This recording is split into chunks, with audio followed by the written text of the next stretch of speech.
Hi guys, today we are going to talk book organization for kids. I'm in my son's room and he is 6 and he just started first grade, and I thought it would be a great idea to kind of go over how we tame the books or just keep the interest in the books going. I'm going to show you a quick pic of what it looked like, his little book area looked like before I did this.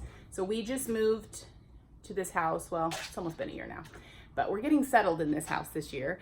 And before, my kids all shared a room, and I had like a book system down where I would do it by season. Because there was 3 of them in one room, there was a lot of books. So we would break them into 4 different sections, like stacks.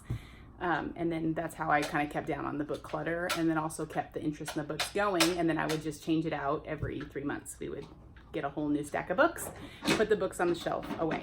But now that my son has his own room, I'm going to show you what we are doing to kind of keep down on the clutter and keep him interested in his books, and kind of going along what I had done before, but a little bit simpler. So right now you're going to see a picture of what his little bookshelf looked like before.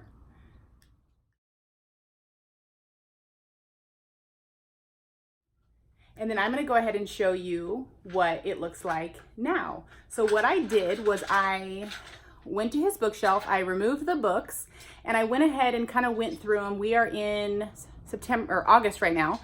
Start of school, what's coming? School stuff, field trip stuff, fall, and then Christmas. So what I did was I went ahead and removed all of my Christmas books that he had up there. He had quite a few. And then just a bunch of other random ones. It ended up being a pretty large stack that I took off of there. And then I left in anything related to like starting of school or like a field trip. And then also I left all of the fall books in there, since fall's our next season that's coming. And here, I'm going to show you right now. I took this stack. So here is the stack of books that I removed. And like I said, I did all the Christmas books and then anything that was kind of related to winter and snow. But most of these are just Christmas books. And then there's a whole bunch of others that I just was like, okay, let's take a break from some of these for a while, because sometimes I get tired of reading the same books over and over and over again. Like these ones, Paw Patrol, Ninja Turtle. And he kind of has a hard time selecting like what book he would like.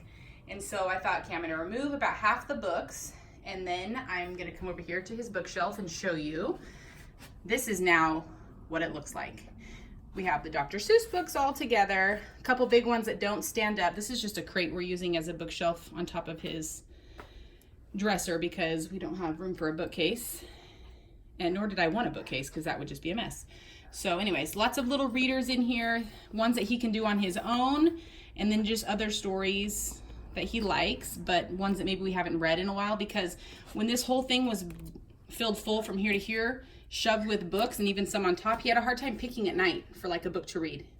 And then these ones that I laid here are the ones that are kind of correlating for these next couple of months. So we have ones that are talking about going back to school, learning to read, and then Kindness is Cooler, and there's some others. Here, first grade, Here I Come, and then all of our fall books.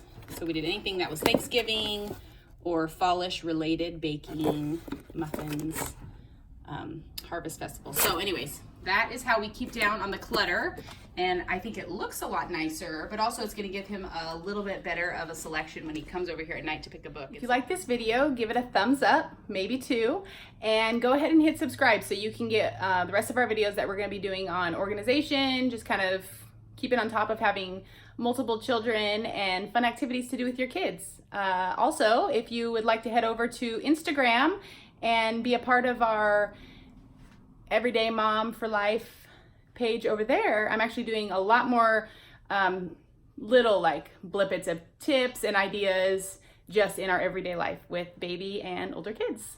Talk to you later. Bye.